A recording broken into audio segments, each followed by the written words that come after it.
Assalamualaikum warahmatullahi wabarakatuh. Anak-anakku kelas 6 yang berbahagia, bagaimana kabarmu hari ini? Sehat semua kan? Masih tetap semangat kan? Ya, Pak Guru doakan ayah bunda dan anak-anakku semuanya saja dalam keadaan sehat walafiat, murah rezekinya melimpah ruah. Amin Allahumma amin. Baik anak-anakku yang berbahagia, untuk hari ini kita akan belajar pelajaran PAI yang kebetulan untuk hari ini anak-anak kita akan membahas 2 bab sekaligus ya.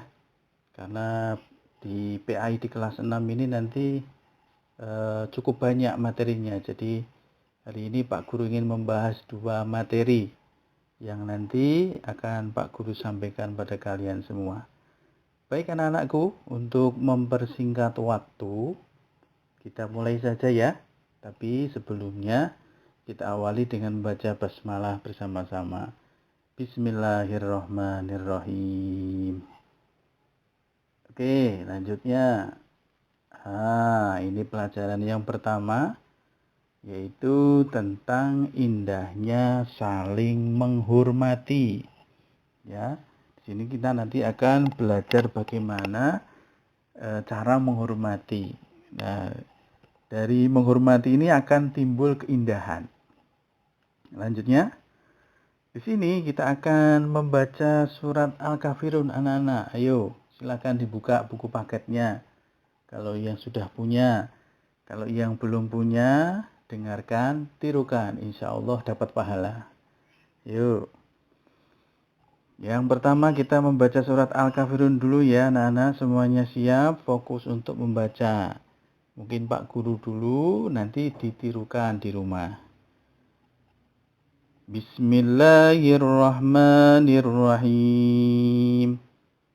Qul ya ayyuhal kafirun la a'budu ma ta'budun wala antum 'abiduna ma a'bud wala ana 'abidum ma 'abadtum wala antum 'abiduna ma a'bud lakum dinukum waliyadin.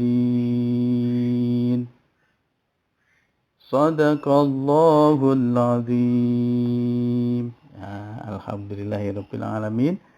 Insyaallah dapat berkahnya dari surat Al-Kafirun. Baik, kita lanjutkan selanjutnya arti daripada surat Al-Kafirun. Itu anak-anak bisa dilihat di monitor HP atau mungkin di buku paket. Di surat Al-Kafirun ini dibahas tentang bagaimana caranya menghormati sesama agama atau yang beda beragama. Nah, di situ artinya begini. Qul ya ayyuhal kafirun. Katakanlah Muhammad, hai orang-orang kafir, la a'budu ma ta'budun. Aku tidak akan menyembah apa yang kamu sembah. Wala antum 'abiduna ma a'bud. Dan kamu bukan menyembah apa yang aku sembah. Wala ana 'abidum ma 'abadtum. Dan aku tidak pernah menjadi penyembah apa yang kamu sembah. Wala antum 'abiduna ma a'bud. Dan kamu tidak pernah menjadi penyembah yang aku sembah. Lakum dinukum waliyadin. Untukmu agamamu dan untukku agamaku. Sebetulnya kaitannya saling menghormati dengan surat Al-Kafirun itu kira-kira apa ya Pak? Oh, ini kita bahas lebih lanjut ya. Nah, penjelasan daripada surat Al-Kafirun. Ini yang pertama adalah asbabun nuzulnya, sebab turunnya surat ini itu seperti apa yang menjadi landasannya Pak. Itu bisa kalian baca. Yang pertama, Peristiwa yang terjadi dalam Asbabun Nuzul surat Al-Kafirun menjadi landasan sejarah kerukunan antar umat Islam dengan umat agama yang lain. Dalam berbagai versi periwayatan, Asbabun Nuzul surat Al-Kafirun yang telah disebutkan di atas, Nabi Muhammad SAW tidak lantas menjawab iya ataupun tidak atas tawaran yang diberikan kaum kafir Quraisy. Nabi Muhammad lebih memilih menunggu wahyu dari Allah sebelum menentukan sikap, sehingga peristiwa itu menjadi asbabun nuzul surat Al-Kafirun ayat 1-6. Jadi anak-anak, ketika itu Rasulullah didatangi oleh pembesar-pembesar Quraisy menawarkan kepada Rasulullah untuk umpamanya begini, Muhammad, ini dalam 1 tahun engkau menyembah agamaku. Nanti 1 tahun kemudian kami ikut menyembah Tuhanmu. Nah, itu lantas Rasulullah tidak menjawab iya dan tidak menjawab tidak, tapi menunggu wahyu dari Allah Subhanahu wa taala. Kemudian selanjutnya yang menjadi penjelasan dari surat Al-Kafirun, dalam ayat terakhir surat Al-Kafirun Allah berfirman, bagimu agamamu, bagiku agamaku. Berlandaskan pada asbabun nuzul surat Al-Kafirun yang telah disebutkan di atas, maka ayat ini dapat dipahami sebagai ayat toleransi antar umat beragama. Artinya apa? Dalam beragama, khususnya agama Islam, itulah ikroha fiddin. Tidak ada paksaan untuk masuk dalam Islam. Jadi berasal dari lubuk hati, berasal dari kesadaran diri. Itu tidak ada paksaan. Jadi kita yang hidup di Indonesia ini tentunya kan macam-macam agama yang ada di Indonesia. Tentunya ketika kita hidup di lingkungan masyarakat, kita juga akan menemukan saudara-saudara kita yang berbeda agama dengan kita. Nah, ketika kita menemukan saudara-saudara kita yang berbeda keyakinan dengan kita, tentunya kita harus bersikap sama seperti sikapnya Rasulullah Shallallahu Alaihi Wasallam. Artinya apa?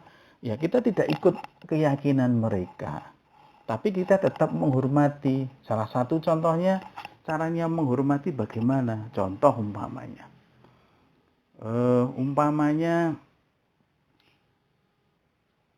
ada saudara kita yang beragama Nasrani. Kemudian suatu ketika hendak pergi ke gereja, ya, ternyata di tengah jalan sepedanya atau mobilnya atau kendaraannya mengalami kerusakan. Tapi karena kita tahu akan menuju ke gereja, kita antarkan di depan gereja. Gitu.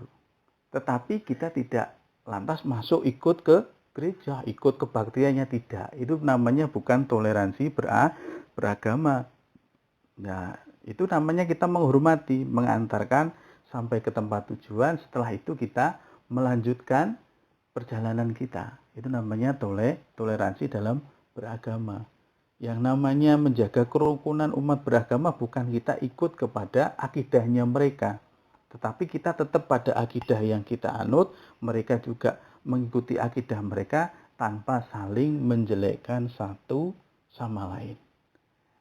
Selanjutnya, prinsip dasar ayat serta asbabun nuzul surat Al-Kafirun telah menjadi salah satu pondasi toleransi antar umat beragama yang telah dicontohkan Nabi Muhammad SAW sejak 14 abad yang lalu.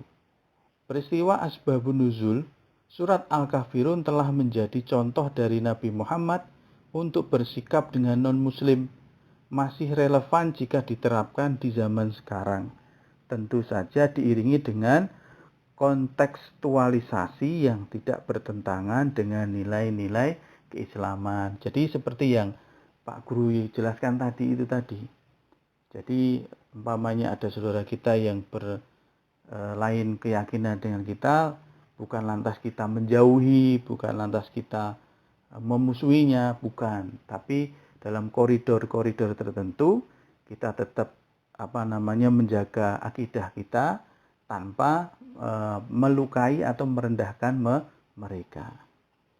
Selanjutnya, yang menjadi penjelasan surat Al-Kafirun selanjutnya yaitu dengan menengok kembali asbabun nuzul surat Al-Kafirun, seorang muslim akan mampu berlaku bijak dengan tidak mengolok-olok umat beragama lain serta tidak memaksanya untuk masuk Islam. Sebab mereka tetap bisa hidup berdampingan di tengah adanya perbedaan. Sebab terdapat sebuah prinsip yang disepakati bersama, bagimu agamamu, bagiku ya agamaku.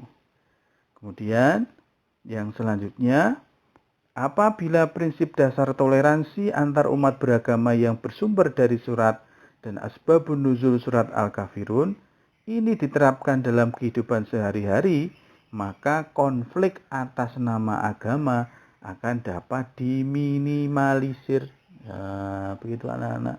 Jadi kalau umpamanya anak-anak di sekitar rumahnya ada tetangganya yang agamanya Hindu, agamanya Buddha, agamanya Nasrani, ya tetap itu ditemani, itu saudara kita. Walaupun itu bukan saudara kita seiman, tapi itu adalah saudara kita sebangsa dan setanah air. Selanjutnya, ya, yang terakhir ini adalah poin atau kesimpulan dari apa yang sudah Pak Guru sampaikan ini. Ya, poin dari indahnya saling menghormati. Itu terdapat pada surat Al-Kafirun ayat terakhir, ini yang menjadi prinsipnya. Yaitu apa? Bagimu agamamu, bagiku agamaku. Tetap Bhinneka Tunggal Ika. Itu untuk pelajaran yang pertama. Selesai, kita lanjutkan ke materi yang kedua. Ya, waduh, ini kok gambarnya seperti ini. Kira-kira Pak Amir mau menjelaskan apa ya ini? Ya, ini anak-anak gini berkaitan dengan rukun iman, yaitu percaya kepada hari akhir. Dan judulnya atau materi yang kita bahas adalah ketika bumi berhenti berputar. Ya, yang pertama, mari sama-sama kita membaca surat Al-Qari'ah. Ya, dibuka buku paketnya kalau sudah punya. Kalau yang belum punya, bisa mendengarkan dan mengikuti ya semuanya. Baik, hitungan ketiga kita mulai. 1, 2, 3. Bismillahirrahmanirrahim. Al-Qari'atu mal-Qari'ah. Wa ma adraka mal-Qari'ah. Yawma yakunun nasu kal-farashil mabthuth. Wa takunul jibalu kal-'ihnil manfush. فأما من ثقلت موازينه فهو في عيشة راضية وأما من خفت موازينه فأمه هاوية وما أدراك ما هي narun hamiyah. Sadaqallahul azim. Ya, alhamdulillahirabbil alamin. Anak-anak, kita tadi sudah membaca surat Al-Qari'ah, yang dimana surat Al-Qari'ah itu anak-anak menceritakan tentang bagaimana besok itu hari kiamat terjadi. Besok ketika bumi itu berhenti berputar. Jadi di Al-Quran itu anak-anak, semua informasi komplit. Cerita tentang hal-hal yang sudah berlalu ada. Cerita tentang masa kini atau milenial ini ya ada. Cerita atau kisah-kisah sesuatu hal, kejadian yang besok akan datang ada. Maka ini surat Al-Qari'ah ini menceritakan sesuatu hal yang sangat besar yang nanti seluruh alam semesta ini akan mengalaminya. Dan sini dijelaskan Al-Qari'ah, hari kiamat. Mal-Qari'ah, apakah hari kiamat itu? Wa ma adraka mal-Qari'ah, dan tahukah kamu apakah hari kiamat itu? Yauma yakunun nasu kal farashil mabthus. Dijelaskan di situ di Al-Qur'an, pada hari itu manusia seperti laron yang berterbangan. Ini anak-anak sambil membayangkan, waduh, besok itu seperti ini, seperti ini. Dan ini hak loh anak-anak, karena ini yang mengucapkan atau yang memberitahu adalah Allah Subhanahu wa taala, karena Al-Qur'an adalah firman-Nya Allah Subhanahu wa taala. Kemudian kejadiannya apa lagi kalau tadi manusia seperti laron yang berterbangan, kemudian wa takunul jibalu kal'ihnil manfush, dan gunung-gunung seperti bulu yang dihambur-hamburkan. Kita tahu satu gunung saja, contoh Gunung Merapi meletus. Waduh, itu sudah susahnya minta ampun. Baru batuk, bingung ini kita sudah dikasih abu. Ya, semuanya bingung. Lah ini nanti ketika hari kiamat itu datang, semua gunung-gunung yang ada di muka bumi ini keadaannya seperti apa? Seperti bulu yang dihambur-hamburkan. Coba dibayangkan. Ngeri ya? Waduh, iya Pak, ngeri. Kemudian, fa'amma man sakulat mawazinu. Maka adapun orang yang berat timbangan kebaikannya. Ini sudah mulai masuk ke yaumul mizan. Jadi nanti ketika hari kiamat itu ada waktu yang namanya yaumul mizan. Yaumul mizan itu apa toh Pak? Yaumul mizan itu hari di mana amal perbuatan manusia itu ditimbang. Nah, kalau berat timbangannya atau berat timbangan kebaikannya, maka orang itu mendapatkan nasib seperti ini. Fahuwa fi aisyatir radiyah. Maka dia berada dalam kehidupan yang memuaskan, senang. Karena apa? Timbangan kebaikannya berat. Ketika hidup di dunianya, dia melakukan kebaikan yang banyak, melakukan hal-hal yang diridhoi oleh Allah, yang diridhoi oleh kedua orang tuanya, melakukan amal soleh. Maka dia fahuwa fi aisyatir radiyah. Maka dia dalam keadaan yang memuaskan. Tapi kebalikannya anak-anak. Ini naudzubillah min dzalik, semoga kita dijauhkan dari ini. Wa amma man khafat mawazinu. Dan adapun orang yang ringan timbangan kebaikannya. Jadi kebaikannya dengan kejelekannya lebih berat kejelekannya anak-anak. Maka orang itu nasibnya bagaimana Pak? Fa ummuhu hawiyah. Maka tempat kembalinya adalah neraka hawiyah. Lah sifatnya neraka hawiyah itu bagaimana Pak? Wa ma adraka mahiyah narun hamiyah, yaitu api yang sangat panas. Diceritakan dari beberapa riwayat. Sifatnya neraka hawiyah itu seumpamanya begini. Umpamanya kita itu megang bara api. Umpamanya tangan kita memegang bara api. Itu yang panas hanya tangan kita. Tubuh kita, kepala kita, kaki kita, badan kita nggak ikut panas. Yang panas hanya bagian tangan saja. Tapi kalau kerikil yang ada di neraka hawiyah ini, satu itu digenggam, maka semuanya luluh lantak. Semuanya akan menjadi abu. Baik dari ujung kepala sampai ujung kaki menjadi abu. Saking panasnya. Wah, anak-anak, ini loh dahsyatnya hari kiamat. Nah, macam-macam hari kiamat. Nah, ini dibagi menjadi berapa ya? Ayo coba tebak ada berapa? Oh, ada dua. Yang pertama itu adalah kiamat sugro atau kiamat kecil. Pengertiannya kiamat sugro adalah kejadian hancurnya jagat raya dengan skala kecil. Misalnya, kiamat sugro itu ditandai dengan adanya kematian. Ya, kematian mungkin tetangga kita, orang tua kita, atau saudara-saudara kita, itu bagian dari tanda-tanda kiamat sugro, bencana alam.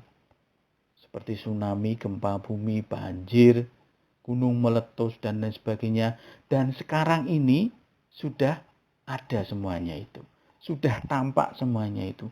Sejak kalian belum lahir, mungkin sudah tampak tanda-tanda hari kiamat kecil ini.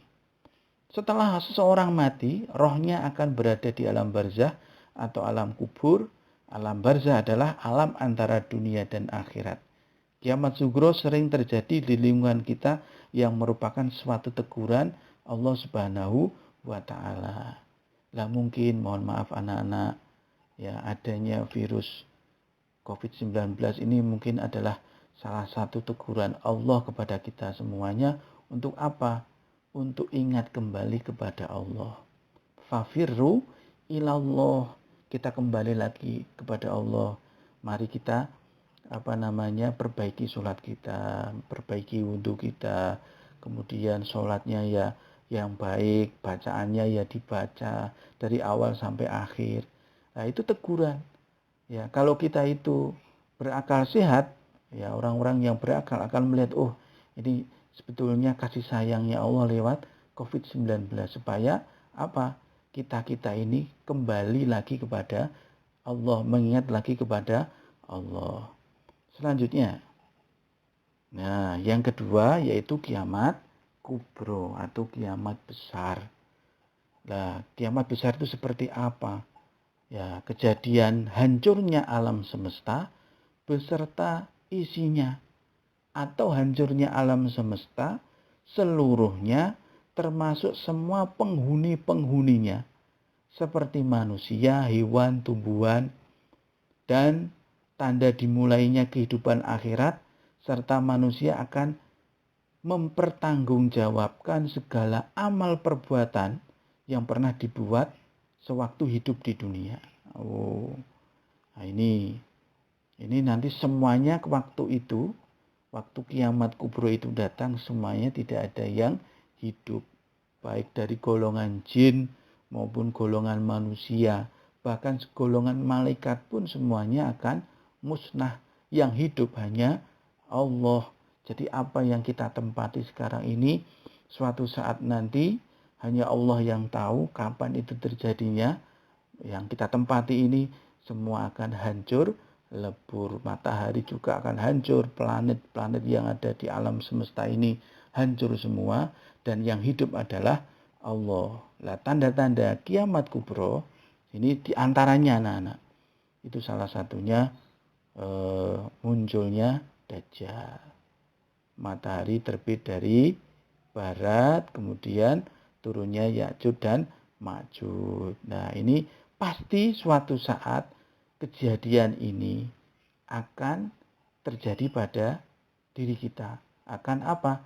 Akan terjadi di dunia ini. Jadi anak-anak, ini Pak Guru sampaikan pada kalian supaya apa? Supaya kalian berbenah diri. Oh iya ya, saya sudah kelas 6, sudah dewasa, sudah balik, sudah mumayyiz. Artinya apa? Kalau sudah balik, sudah mumayyiz, itu nanti sudah tidak gandul orang tua lagi. Sudah tidak apa-apa ayah bunda. Umpamanya sudah mumayyiz atau apalagi yang perempuan sudah haid, itu nanti berarti apabila mengamalkan suatu kebaikan ya dapat pahala. Kalau melakukan kejelekan ya dapat dosa ditanggung sendiri. Nah, ini pertanda sudah balik. Maka yang sudah haid atau yang sudah balik, baik laki-laki maupun perempuan, tolong ini ditata kembali. Yuk sama-sama ini membenahi di diri kita. Kemudian tanda-tanda hari akhir. Selain yang tadi Pak Guru sudah sebutkan, itu tanda-tandanya ada tanda kiamat kecil, tadi sudah kita bahas. Tuh, tanda-tandanya apa? Ya ini tadi yang ini untuk menyempurnakan. Pertama, diutusnya Nabi Muhammad sebagai nabi yang terakhir. Jadi, diutusnya Nabi Muhammad ke kita itu adalah salah satu tanda-tanda hari akhir atau tanda-tanda kiamat kecil. Kemudian yang kedua, itu banyak terjadi bencana alam seperti tadi, gempa bumi, tanah longsor, banjir, kemudian banyaknya jumlah kaum perempuan daripada laki-laki. Kemudian ada golongan besar saling membunuh, namun sama-sama mengakui dirinya untuk memperjuangkan agama Islam. Fitnah yang merajalela dengan menimpa kehidupan manusia. Segala hal atau urusan dipegang bukan ahlinya. Manusia tidak memperdulikan lagi ilmu agama. Adanya laki-laki telah menyerupai wanita atau sebaliknya. Timbulnya pergaulan bebas antara laki-laki dan perempuan. Merajalelanya kemaksiatan dan minuman keras yang merajalela. Dan anak-anak, mohon ini direnungkan. Yang sudah disebutkan Pak Amir ini tadi, semuanya sudah terjadi atau belum saat ini? Ayo, kalau kalian sering melihat berita di TV, di media elektronik yang lain, pasti ini bahkan semuanya sudah terjadi. Dan kita lambat laun akan menuju ke hari akhir. Selanjutnya, tanda-tanda kiamat besar. Tadi sudah disebutkan beberapa, ini untuk menyempurnakan. Itu yang pertama, munculnya binatang-binatang yang dapat berbicara. Nanti suatu saat dabbah itu, binatang-binatang itu akan berbicara, dapat berbicara. Kemudian Al-Quran tidak dianggap lagi sebagai pedoman hidup, melainkan hanya sekedar bahan bacaan biasa. Naudzubillah min dzalik. Kemudian munculnya Ya'juj dan Ma'juj, yaitu bangsa yang gemar dengan membuat kerusakan di bumi. Banyak manusia menjadi kufur dan murtad. Munculnya Dajjal, makhluk penyebar fitnah yang luar biasa, yang membuat manusia meninggalkan agama Islam. Maka dari itu anak-anak, kalau selesai sholat itu ada doa yang disunahkan untuk dibaca. Supaya apa? Kita terhindar dari fitnahnya Dajjal. Allahumma inni a'udzubika min adzabil qabri wa min adzabi jahannam wa min fitnatil mahya wal mamati wa min syarri fitnatil masihid dajjal. Tuh. Kemudian matahari terbit dari barat dan terbenam dari arah timur. Jadi kalau sudah ini nanti sudah muncul di dunia ini, berarti itu sudah kiamat besar. Maka kalau itu sudah terjadi, maka pintu tobat ditutup oleh Allah dan tobatnya tidak diterima oleh Allah. Kemudian hikmahnya mempercayai hari akhir itu apa tuh Pak kira-kira? Kita dapat pelajaran apa hari ini? Hari ini kita dapat pelajaran yang pertama, kita bertambah yakin atas kebesaran Allah. Yang kedua, kita bertambah semangat mengerjakan amal kebaikan. Yang ketiga, kita menghindari perbuatan yang dilarang oleh Allah. Seperti apa? Berkelahi, menggunakan obat-obat terlarang, minuman keras, mencuri, menfitnah, dan lain sebagainya. Kita budayakan bersikap jujur, disiplin, tanggung jawab dalam melakukan semua pekerjaan, apalagi dalam sholat. Kemudian yang kelima, selalu waspada dan menjaga lingkungan sekitar rumah dan sekolah. Dan yang terakhir, ini yang harus kita hilangkan. Apa itu Pak? Tidak menunda-nunda melakukan amal baik. Seperti melakukan 5 sholat 5 waktu, mengerjakan PR dan sebagainya. Apalagi ini anak-anak khususnya. Ya, sholat di antara 5 waktu sholat itu yang paling berat ada di 2 waktu. Yang pertama waktu subuh dan yang kedua waktu sholat isya. Itu waktu yang sangat berat. Mohon perhatikan 2 waktu sholat ini supaya tepat waktu. Nah, sudah selesai anak-anak untuk bab yang pertama. Mohon maaf yang kedua deh. Terima kasih. Masih kita lanjutkan pada pertemuan yang akan datang. Assalamualaikum warahmatullahi wabarakatuh.